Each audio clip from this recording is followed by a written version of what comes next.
जाजपुर जिला कोरई ब्लॉक पाणिकोइली स्थित कॉलेज पड़िया आयोजित बीजेपी निर्वाचनी सभारे जोगदेले केंद्र गृहमंत्री अमित शाह। जाजपुर जिले में आसंता जून मास 1 तारिख दिन शेष पर्याय भोट ग्रहण। तेबे ଏହି ନିର୍ବାଚନରେ जाजपुर जिलार 7ଟି निर्वाचन मंडल समस्त विधायक प्रार्थी और लोकसभा प्रार्थी किभଳି जितिबे बीजेपी जोरदार आरंभ करिछि प्रचार। आज यह परिप्रेक्षी में कोरई ब्लॉक पाणिकोइली स्थित कॉलेज पड़िया बीजेपी पक्षरु आयोजित निर्वाचनी सभारे केंद्र गृहमंत्री अमित शाह जोगदे निजर दलीय विधानसभा कोरई निर्वाचन मंडल प्रार्थी आकाश दास नायक, जाजपुर निर्वाचन मंडल गौतम राय, बरी निर्वाचन मंडल उमेश जेना, बर्जणा निर्वाचन मंडल अमर नायक, धर्मशाला निर्वाचन मंडल स्मृतिरेखा पही और सुकिंदा निर्वाचन मंडल प्रार्थी प्रदीप बलसामंत और लोकसभा प्रार्थी रवि नारायण बेहरा को भोट देवाकू निवेदन करथिले। इस सभारे हजार हजार महिला और पुरुष उपस्थित थिले। प्रकाश योग्य आज केंद्र गृहमंत्री अमित शाह ठीक 2:30 समय पाणिकोइली कॉलेज पड़िया पहुंची थिले। सेठारे दलीय कर्मी माने फुलतोड़ा और उपढोकन दे संबोधित करथिले। तेबे श्री शाह ए निर्वाचनी सभारे साधासीधी ओडिशार मुख्यमंत्री नवीन पट्टनायक और 5टी अध्यक्ष बीके पांडियन को टार्गेट करथिले। तेबे ओडिशा रे जदि बीजेपी सरकार आसे तेबे 18 मास भितरे चिटफंड टंका साधारण लोके फेरस्त पाइबा एही निर्वाचनी सभारे ग्यारंटी देथिले। एथिसहित जगन्नाथ मंदिर रत्न भंडार खोलिबाकू नै राज्य सरकार को टार्गेट करबा सहित जदि बीजेपी सरकार राज्य रे आसे खूब शीघ्र खोला जिवो बोली कहिसंती। एथिसहित चलित निर्वाचन में राज्य 75टी विधानसभा सीट आनी निश्चित बीजेपी सरकार करिबो बोली दृढ़ता प्रकाश करथिले श्री शाह। विशेष भाव में जाजपुर जिला एक कृषि प्रधान जिला होइथिबारु बीजेपी सरकार आसिले कृषक मानक पई जलसेचन, महिलांक पई सुभद्रा योजनार प्रत्येक महिलांको 50,000 टंकार भाउचर, युवक मानक पई नियुक्ति क्षेत्र में स्वतंत्र दृष्टि दियाजिबो बोली ग्यारंटी दैछंती। समावेश माननीय अमित शाह जी आसते जो भाव में आपण देखुवे जनसाधारण मध्य उत्साह अच्छी, उद्दीपना अच्छी। आज आम स्थिर भाव निश्चित हेलु जे आगामी दिन में आम बहु भोट मार्जिन जितुचु। केवल एठारे जितुना सारा ओडिशा बर्तमान जो परिवर्तन लहर चली ओडिशा आम सरकार करुचु। आज जो भाव में प्रचंड रौद्रता पर एत समय धरी लोक मैंने अपेक्षा कले जो भाव में अमित शाह जी वक्तव्य कहले आगामी दिन कि भाव में कोरी को एक विकसित कोरी ओडिशा को एक विकसित राज्य भाव में 1 नंबर राज्य भाव में गढ़ी तोड़ा हम से समस्ते बहुत खुशी। निश्चित भाव में यह हूँ परिवर्तन स्वर एवं जो भाव में आप देखुए कर्मकर्ता मध्य उत्साह अच्छी, साधारण जनता मध्य उत्साह अच्छी, उद्दीपना अच्छी।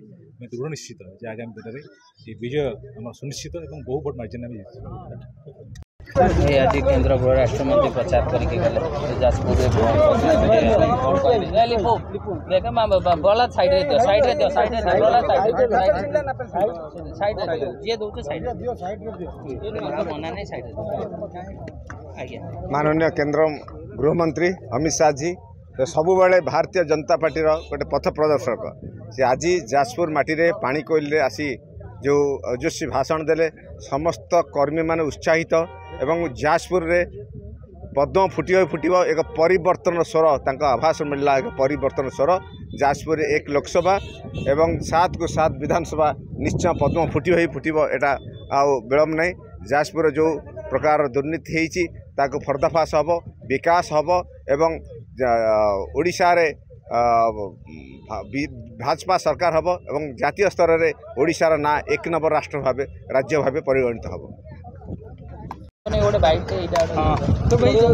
मात्र 3-4 दिन निर्वाचन जो बीजेपी धीरे धीरे लोकसभा कौन प्रभाव पड़ो कोरई विशेष ना एथर कोरई परिवर्तन स्वर बहुत जोहरे जगह माने स्वर वर्तमान चली लोक ऑलरेडी माइंड मेकअप कर सारे आम भारतीय जनता पार्टी को भोट देवु सारा जाजपुर रे नुह। आप देखिए आसंता ये जून 1 तारिख रे जो जून 4 रे रिजल्ट बाहर से ओडिशार परिवर्तन निश्चय हम। सिंगल मेजोरिटी रे पद्म फुटिबो ओडिशा रे एवं ओडिशा लोक खुशी हेबे सेतिरे एवं ओडिशा लोक को पाई बीजेपी भारतीय जनता पार्टी आमर जे अमित शाह जी आसते से कहले जे आगामी दिन में जदि भारत ओडिशा रे आमर सरकार आसीबो से ओडिया लोक मानकु केमिति समृद्ध करिबे, समृद्ध ओडिशा बनेबो से कथा कहले। एवं आमे एठी लड़ाई करछु कोरई रे कला टंका बनाम स्वाभिमान ये स्वाभिमान लड़ाई होची तेणुक कोरेई आगामी दिन में कोरेई लोक निश्चय स्वाभिमान विजय करेंगे धर्मर विजय हो। आकाश दास नायक ये विजय भाई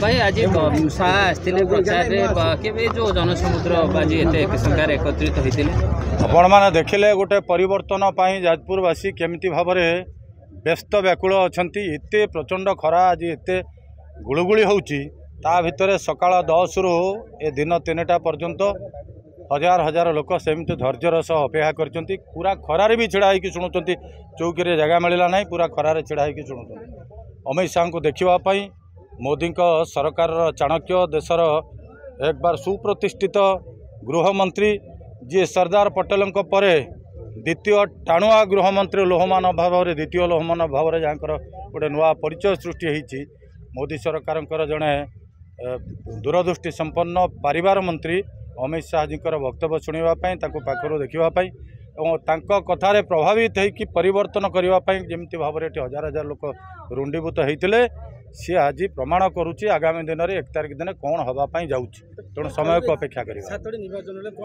पूरा 7 को 7 निर्वाचन मंडल में मोदी लहर आसंता निर्वाचन में 7 को 7 विधानसभा प्रार्थी एवं लोकसभार प्रार्थी समस्ते उभय लोकसभा और विधानसभा को पद्म फूलर प्रार्थी माने विपुल संख्यार भोट पाई जितबे ये गोटे विश्वास मो भितर पूरा दृढ़ीभूत होती।